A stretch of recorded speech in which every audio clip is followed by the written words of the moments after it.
You're listening to Redman in the house. Hey, it's a podcast. Hey, baby, it is cold outside, but RBV and Redman are bringing that heat. We're going to warm it up for you on another exciting episode of Redman in the house. Hey, it's a podcast. Billy, back at it again, man. We shoveled ourselves out. We both had to deal with a little bit of a cold and then the cold. But we've got ourselves out and about here, brother, sitting down. Good to be with you for another episode. I see why everybody goes to Florida, and I heard it's cold down there now. So, yeah, all the snowbirds flying out there. You know, hey, as we were making our way here for a record this beautiful afternoon, sun is shining. Yeah. Nice, feeling good out there in that sunshine. We were taking a nice drive through our neck of the woods here in Harrison, Ohio. Man, some cool memories that we had shared with me. We were looking at both of us graduates from Harrison. You tell me, the new high school that opened, and I was the junior high. Yeah, you were junior high. Yeah. Even shared some hot spots back in the day where you guys used to do some unsanctioned drag racing here on the streets. Yeah, we went past the out there at New Haven. We used to, when they'd get hot on Campbell Road, which we were on too, we'd go out there and race between the bridges out there in New Haven. And then we come down Campbell Road, and I showed him the 2 little quarter miles on there. And then the third spot used to be off 46 Bridge. We used to race on that thing back in the day. So we'd move around depending on where the men in blue were at. But, the good old days. You mentioned the boys in the blue. I want to ask you about that. Hey, I do one. I guess a little disclaimer. Right? Any of you young race enthusiasts that are out there, hey, we have nice tracks now. Oh, yeah. So you can do it. Because I even had asked. I asked Redman here. I said, please tell me, that there weren't any serious accidents or anything like that. No, there wasn't no accidents. Of course, cars weren't that fast as they are now, but the roads were a lot different. They were back then too. So Campbell Road's a lot busier, and of course Harrison's grown up. All the area has, but yeah. Take it to the racetrack. That's why they've been created. So what makes it so much nicer. Let's jump into this, though. The old school, the grassroots, getting it out there on the streets. How does this go down? I mean, how do you guys recruit, locate a good spot? As you said, I mean, is there a scout that checks where the boys in blue are at? Is there a little payola? Do you pay them off? Or are they involved? No, they were never involved. You always got a little buzz. Somebody would be buzzing, watching and hearing. You wanted a secluded place, where there wasn't a lot of traffic and a lot of housing. So, because you knew they was going to call the law, and you wanted something that was long enough with the shutdown area and everything. So, these 3 spots had the area and nice shutdown and everything. So, they were good spots. But there was 2 little ladies lived out there outside New Haven. They'd always be on the phone if you were out there, and then. Campbell Road wasn't bad. There was a farm set up on a hill, and they never really bothered, but somebody else would call, maybe somebody passing by. And then 46 was kind of isolated, but it could be busy because it was still a state highway at the time. So, but yeah, it was because when you be at Frisch's, somebody challenges. Okay, here we so go. is this like a big group thing? How does this get? Lay it out. I mean, is this one of those where you actually have like the pretty girl out there with the flag or the handkerchief, to get you going here? Well, now you used to one of the guys that count, either the guy who's racing or if somebody's in the car with him, and then we'd sit there. You'd be in Frisch's, right, with your car, and somebody come in and hey, is that pretty bad? Whatever, and let's see what you got. And then next thing you know, you're driving out the road and be seeing who's got the baddest machine that night. And there'd be some legal race cars that'd be out there some evenings, they'd get challenged like, oh, I hear this car's really bad. And somebody'd say, well, it takes this much money to bring that car out. I would say, so what kind of stakes? What's on the line? Is it like grease lightning? You guys you're racing for pinks and things like that? Did it get to that extreme, or was it mainly bragging rights? Well, most of it was grudge racing, just like who's got the baddest machine and bragging rights. But maybe a couple guys that hear about a certain car in Harrison, which was bad. I won't mention no names, but he had a pretty stout car at the time, and it was a strictly race car, and they'd think it was we can take this with this car. So this gentleman would say, well, it'd be X amount of dollars before I bring this car out, and they'd get the money together, they'd run it. So he'd take their money and put the car back in the garage. That's the way it worked. Okay. So did you run back then? I know you yeah. when you found the track, you found your way to the technical side of things, but when you were a street outlaw. Oh yeah. Look at the street outlaws doing when I was in high school and stuff, well, of course I had an old 6-cylinder and I thought it was pretty stout. And so all the 6-cylinders would run each other.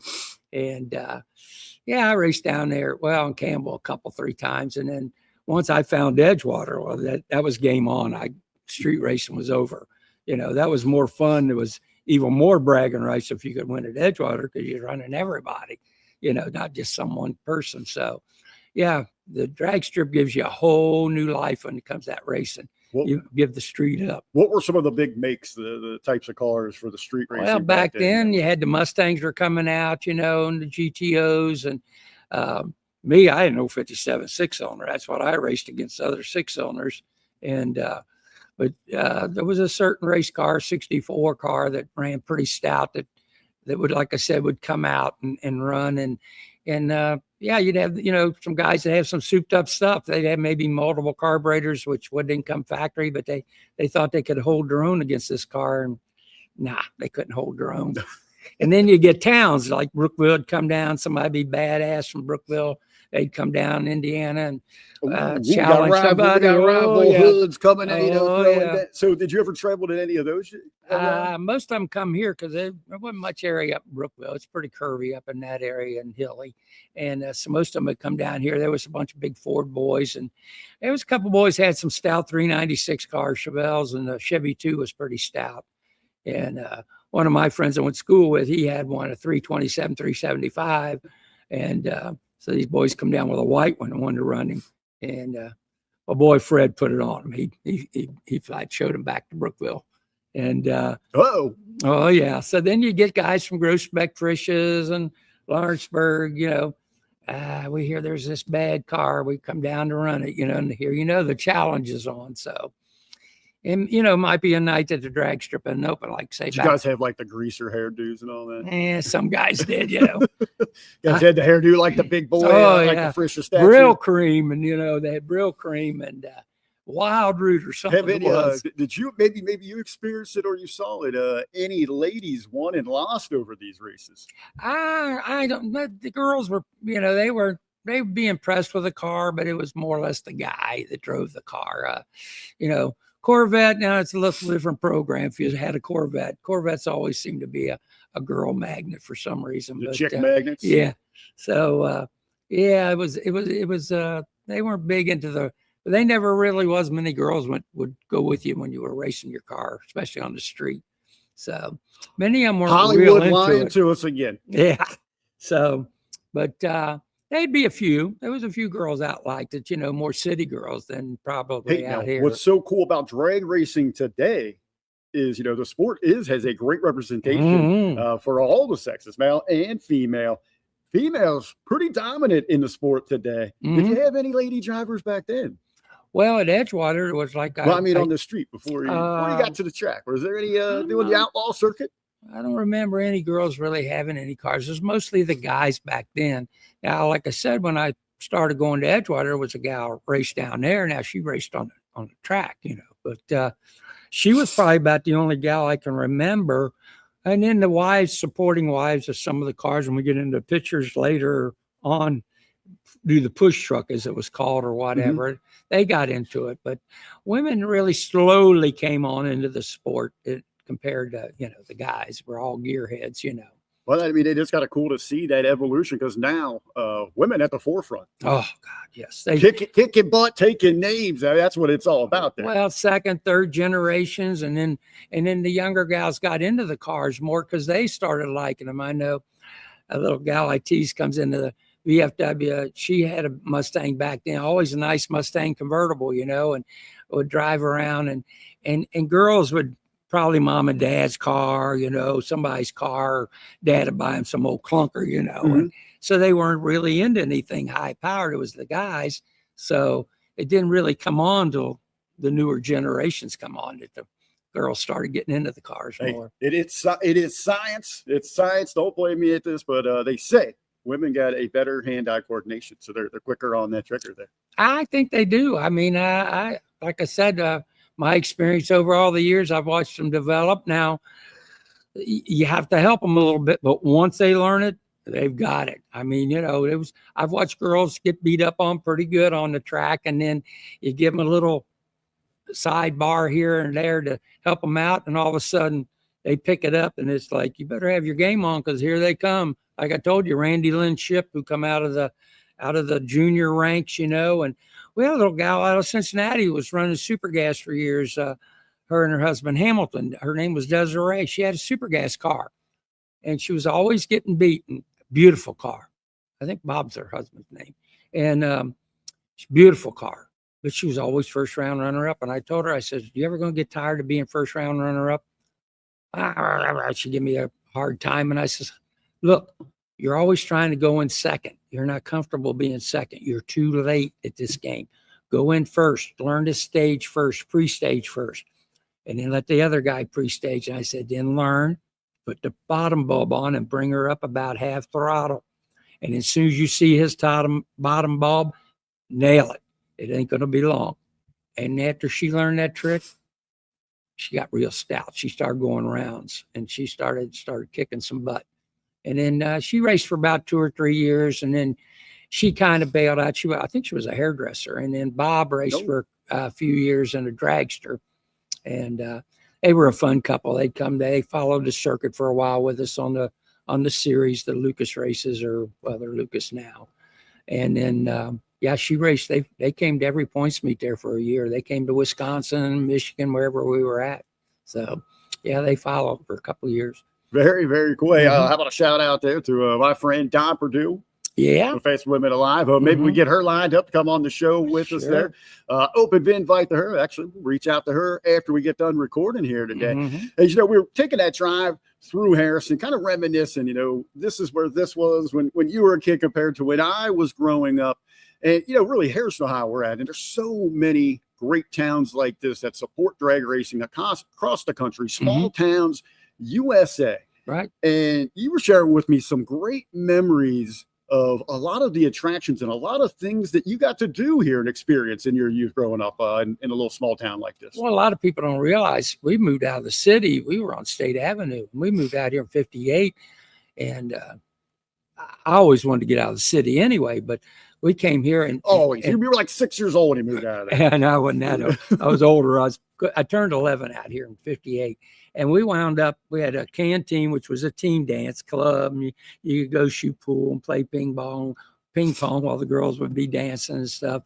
We had a roller rink, swimming pool, had the show, bowling alley. We had all the stuff. It was a small town, and it was neat. It wasn't small where everybody knew everybody, but you knew most everybody.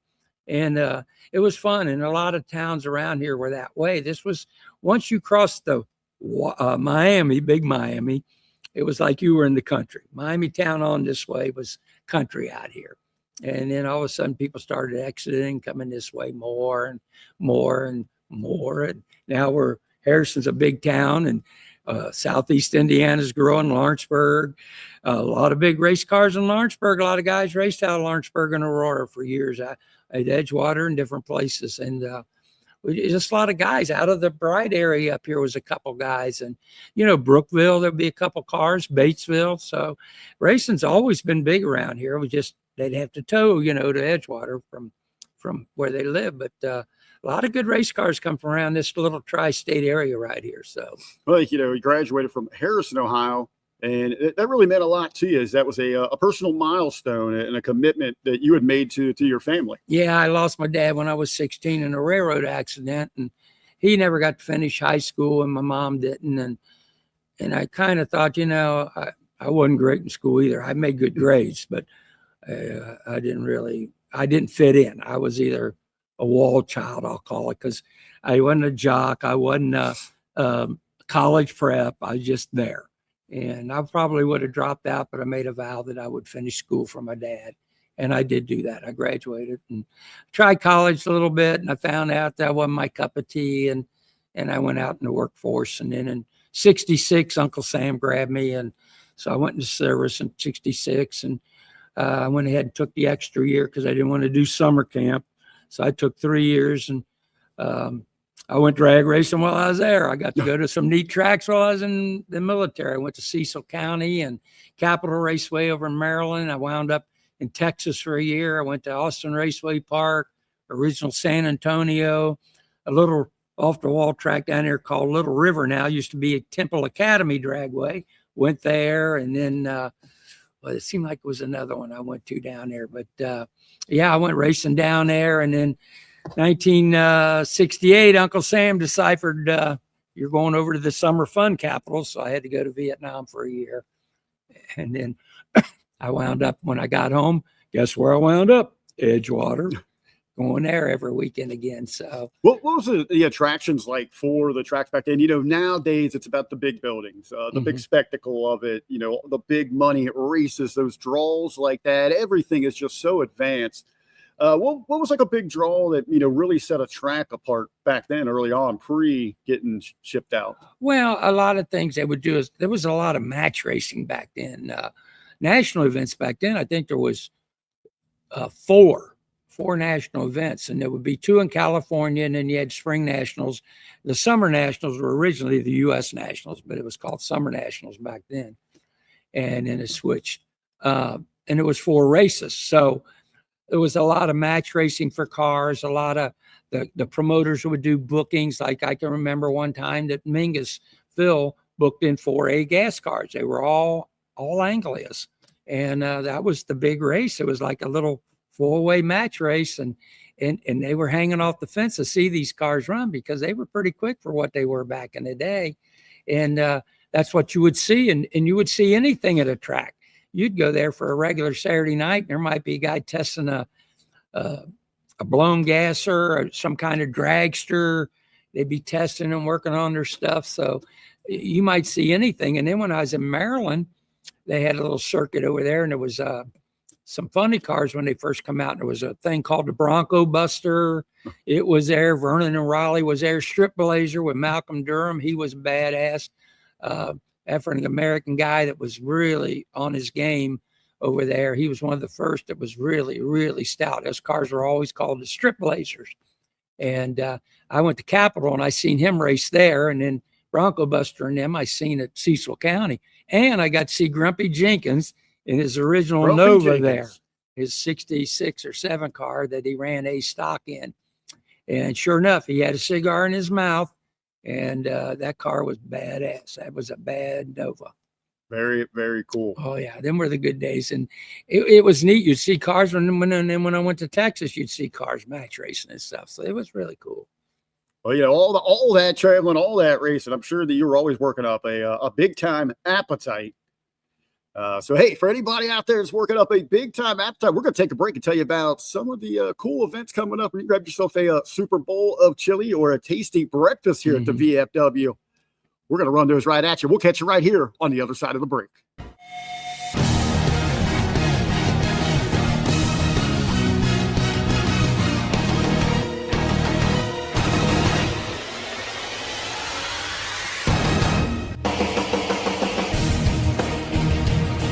We are back. Thanks for joining us here on an all-new episode of Redman in the House. Hey, it's a podcast. I got to tell you, I'm looking forward to that chili cook-off coming up. I love a big old bowl of hearty chili, any way you do it. Cincinnati style, God's chili, or that Texas style. I'm sure we're going to have plenty to choose from in a big game coming up that Sunday. But, hey, that breakfast every third Sunday of the month, 8 to 11 here at the VFW 7570 in Harrison. Woo! You talk about tasty. $10, all you can eat, too. It's not just one time serving and done. It's all you can eat, $10. It is good. It's good food, good company. Again, that's here every third Sunday at the VFW 7570 in Harrison, Ohio. All right, man. Hey, it is one of my time for one of my favorite parts of the show, one of our segments here. We go for a little cruise down memory lane. We got some cool ones here today, man. This first one jumped out at me. I immediately started asking you questions. I didn't stop myself. Let's save it for the show here. This is super cool here. I'm going to flash it up here. You let everybody know. We got some old school dragsters in this photo here for everybody. You can check that out. Well, Rich, in that day, Edgewater, every racetrack towards the finish line had an opening. All those dragsters back in the day had to be push started. There was no starters on these cars. No cars that ran dragsters, alters. They had to be push Real started. quick, walk us through that process. Well, they push them out on track, get them straight, just like a sprint car. And then they start pushing them down track and it would fire up. And then they would drive it down slow. And then in that picture, two of them are turning around. They go past the starting line. There would be a turnaround area and they'd be fired up. And if they could make the turn, they would turn around and get in their proper lane. And if not, there would be guys there to help pull them back. And then they would go forward. Go forward. And back then, a lot of the cars were all injected. There wasn't carburetor cars much back then. But the one car, I don't know how the picture comes up there, but there's a red one that was injected. That was old Bob Seabolt. They called him Bob Cigar Seabolt. And Bob he wore the goggles and he'd have that cigar out of his mouth, smoking it. And the car turned around with him, I think was little Joe Dowers, who was one of the first guys to try carburetors. And it would cough and sputter and carry on. It could never really get it lined out. But one thing was unique about that car.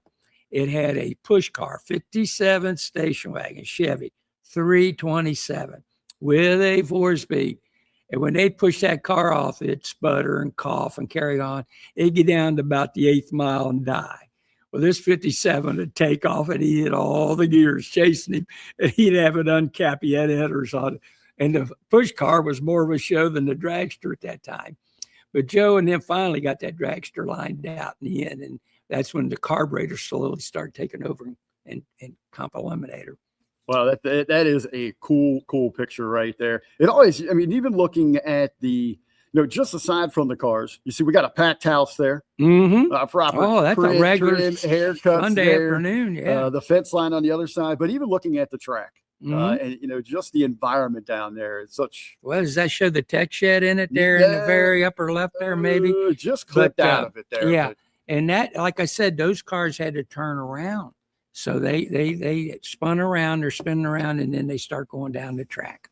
All right, let's take a look here at our second one. A cool little model here. We're gonna get. This is a '56 Chevrolet. I'm not sure if anybody knows. Chime into Rich and let us know who that was. That was a nice C or B modified Chevy back in the day. Has the headers come down back right behind the tires there, front tires, and it was a pretty stout car. He ran there a couple times. He wasn't a regular, so that's why I'm not sure quite who that was at the time, but that was a sweet car. It was a really pretty paint job. And that was the neat things, man.